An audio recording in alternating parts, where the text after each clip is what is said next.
Hey everyone, welcome back to another Mattel Hammond collection review. Today we're taking a look at the highly anticipated Carnotaurus. This figure has been the buzz of the Jurassic community ever since it's been first announced. It started hitting people's hands a couple weeks ago from Amazon. That's actually where I got mine. I'll leave the link down below in the description. I believe at Target they're street dated for I think either Friday or Sunday or something like that. So they should be hitting store shelves really soon. Yeah, this thing is incredible. There's been so much positive talk about this figure. I'm so happy to finally have mine in hand, and I haven't even taken it out of the box yet. This thing looks absolutely incredible. So let's just go with the package really quick, and then we can talk all about this awesome looking figure. Comes in the standard Hammond collection packaging. Still not a big fan of the boxes for these larger figures. I feel like it just covers up too much of the figure. I just wish the window was a lot bigger so you could see all the figure, really only seeing the head and the front part of the torso. We have a picture of the Carnotaurus on the front, Hammond collection logo over here. On the side of the box, we do have a beautiful picture of the Carnotaurus. It is from Fallen Kingdom. That was its first appearance in the franchise. And then on the back of the box, you get some beautiful pictures of the Carnotaurus. It just looks absolutely great. And I don't remember ever seeing this on any other Hammond collection figures. We actually have pictures of the other upcoming figures, Owen, Blue, and the Dimetrodon. So that is a really nice touch. So enough about the packaging. Let's crack this beautiful beast open and take a closer look.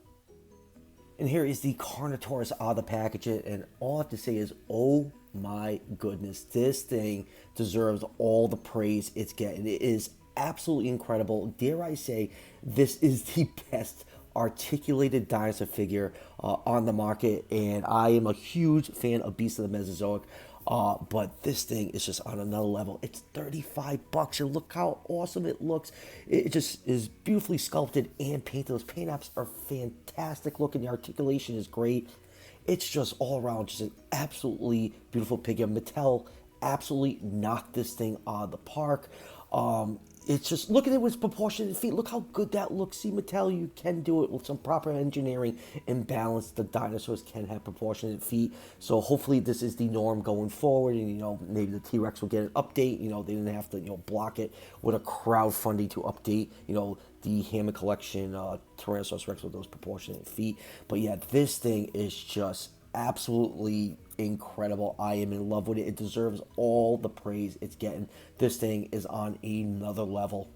All right, and now time for some measurements. This figure is a whopping 17.5 inches long, or 44.5 centimeters, and about 7 inches tall to the top of the head, or 17.8 centimeters. So Carnotaurus in real life is between 24.6 to 26.2 feet long, or 7.5 to 8 meters. So I'll put this figure somewhere in the 116 to the 118 scale range. And if you back the Cyberzoic Carnotaurus, that's roughly about the size that figure is going to be. However, in Jurassic World, Carnotaurus is kind of oversized. The Jurassic World variant of Carnotaurus is just over 34 feet long, or 10.4 meters. I'll put this figure in the 123 scale range. And one quick thing I just want to add, you've been watching my Hammond collection reviews for a couple years now. I've always said it since the very beginning. Mattel needed to add another size class between the $20 figures and the $50 T-Rex, and they finally did with this Carnotaurus. So now the full potential of the Hammond collection can be unlocked. We desperately needed this size class. Now opens up the door for Stegosaurus, Allosaurus. We finally have a Brachiosaurus, so they can do even more sauropods in Hammond collection scale. So yeah, this Carnotaurus is just such an important figure for the future of the Hammond collection. Now let's zoom and take a look at some of the finer details, starting with this absolutely gorgeous head sculpt. It's just really well done. It is just chock full of details, great paint apps on it. The only critique I have on this figure is a critique a lot of people have. The glass eyes, they're getting better with the glass eye. It's giving a little bit more of a premium look. But if you just don't have the light hitting it right, right here is a perfect example. They look dead inside, kind of like me when I was with my ex. It just doesn't look good. The light has to hit it just right to illuminate that pupil. If not, in photography, the eye just does not look right. I hate to say it. I like to see them go back to the printed eye, but Mattel absolutely blows at printing eyes on their figures. I've had a ton of quality control issues with them, but they really, really need to perfect something with the glass eye. They've definitely improved it since the T-Rex. They actually did like a version 2 of the T-Rex with a slightly better glass eye, but yeah, it's just, the light doesn't hit it right, and it just doesn't look right. But other than that, this thing is absolutely incredible. So let's take a look at the head. You got all that nice red mixing in with all these dark markings. You can see the teeth are nicely sculpted. They are actually a plastic insert, so you don't have to worry about sloppily painted teeth inside the mouth. We have some nice glossy plastic for the roof of the mouth and the tongue and the gum tissue. The lower jaw has some nice white paint on it with all that nice detail. Here's a view from the head from the front, and let's just zoom the camera out just a little bit. Just absolutely love the intimidating look of Carnotaurus. The horns are painted a very dark brown color, and then here's a view from the top, and just look at all that nice scale detail on this figure. Mattel really went all out on this figure. And then going down to the neck, we have all these dark markings with all that bright reddish orange poking through. You have a nice row of spikes on the back of the neck that goes all the way down the back to the tip of the tail. How like some of the ones on the tail are actually bright orange instead of them just being all black. That's just a nice little contrast. Actually, nope, never mind. Well, let's spin it around. They actually just missed the paint apps on this side. So yeah, really not that big of a deal. I actually kind of like that look on the tail right here, but definitely the machine I was painting this thing definitely missed the right here.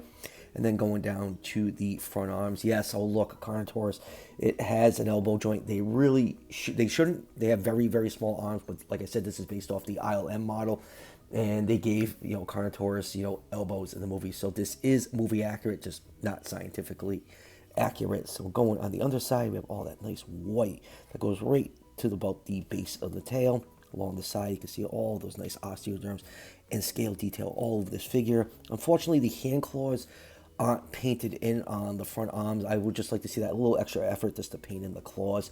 Other than that, besides the glass eye and that, this figure would be absolutely perfect.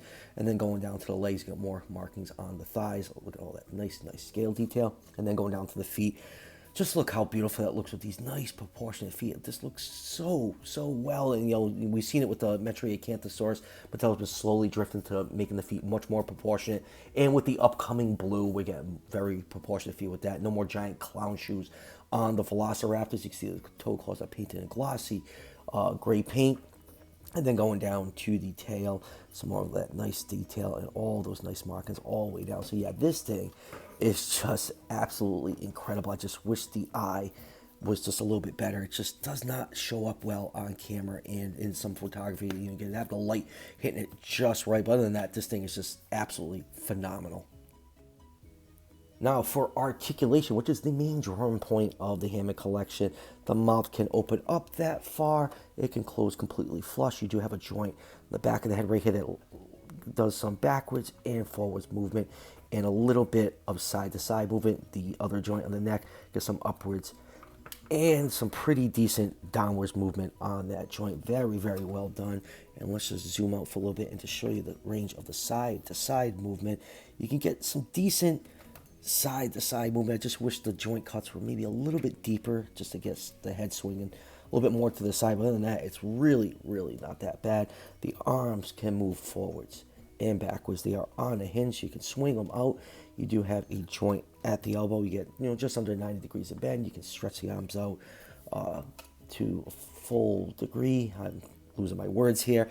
And then no wrist articulation, which is not a big deal. And then going down to the legs, you do have a pivot at the hips, and then the legs can move forwards and backwards. Very tight joints on those legs right here. For the knee can extend out that far, and you can get a decent bend at the knee. And then at the ankle, more articulation.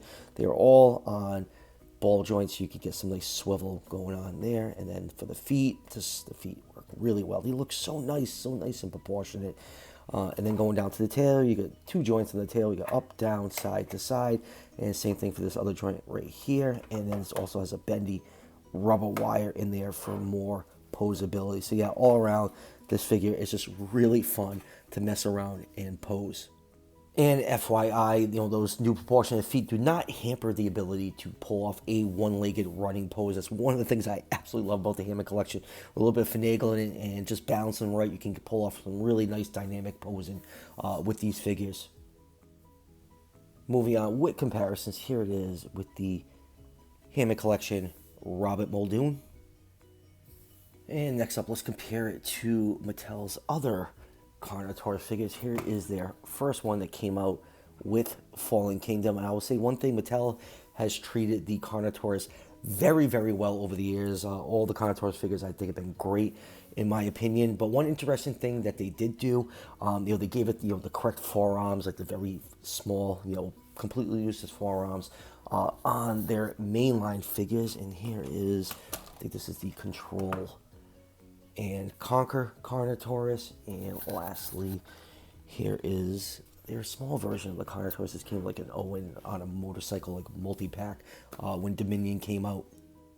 And let's do a few of Carnotaurus' relatives. Carnotaurus is a type of a Belosaur. Here it is with Scorpio Venator. Here it is with Majungasaurus. Mine's a little bit warped, so it might fall over. And here it is with Quilmesaurus. So yeah, there's actually more Belosaurs that Mattel has done over the years. For some reason, they really love this type of dinosaur. But yeah, it's pretty cool to see all these together in a group shot. And let's move on to some Hammond collection comparisons. Here it is with the Gallimimus. And next up here it is with the Ankylosaurus, which is another amazing looking figure. Yeah, I just yanked these off my shelves. That's how I have them posed. And next up, here we have with the Metri. Whoops, almost knocked one of my lights off. The Metri Acanthosaurus, which I consider one of the better figures in the Hammond collection. And next here it is with the Hammond collection T-Rex, which is still an absolutely fantastic figure. But just look at the feet on this thing. This is what, year and a half removed since the Hammond collection T-Rex came out, and just look at the improvements with the Carnotaurus. Like, the feet look so much better. Hopefully, if Mattel does do like a version 3 of the Hammond collection T-Rex, like I said earlier, they came up with, let's call it version 1.5. They updated the glass size to look a little bit better, but they come out with version 2 of Rexy here with more proportionate feet. I will 100% buy it, because the more I look at them, the more those feet just aggravate the living crap out of me. They really help with stability, but the Carnotaurus proves that with better engineering and proportionate feet, these figures can pull off the same thing these giant clown shoes figures can do. So final thoughts on the Hammond collection Carnotaurus. It is the best figure Mattel has ever put out in the Jurassic line. This thing is absolutely incredible. It's going to be really, really hard to top this figure. I hope this is the high quality standard for the Hammond collection going forward. The proportionate feet are just so welcome. They look so good on the figure. The paint job is great. The sculpting is fantastic. And like I said earlier, this is right now the best articulated dinosaur toy I think ever produced. It's just so much fun to play around with. This thing is an absolute dream come true. It's like $35. I'm like, my God, you cannot beat the quality of this thing. My only minor critiques are just the glass eye just does not look right. They still really need work on that. Just from certain angles, it looks absolutely dead inside. Other than that, this thing is absolutely fantastic. This is peak Mattel right now. I criticize Mattel a lot, but I'll give them where credit is due. This thing is just chef's kiss. So like I said earlier, I got mine from Amazon. I'll leave the link down below in the description. It should be hitting Amazon Target shelves really soon. I think a couple people already posted in the Jurassic Park groups that they're already finding them. So hopefully this figure is really easy to find. Everyone should get their hands on this thing. It is that good. So that will do it for the review. I got some Holland Good figures I got to review, more PNSO stuff coming in. Got another, early review from Safari I have to knock out. It's just been a busy weekend with Thanksgiving coming up. So stay tuned for all that. And as always, if you're enjoying the content on the channel, show your support by hitting that subscription button just below the video. Each subscription helps out the channel tremendously and is greatly appreciated. And I'll see you guys for the next one.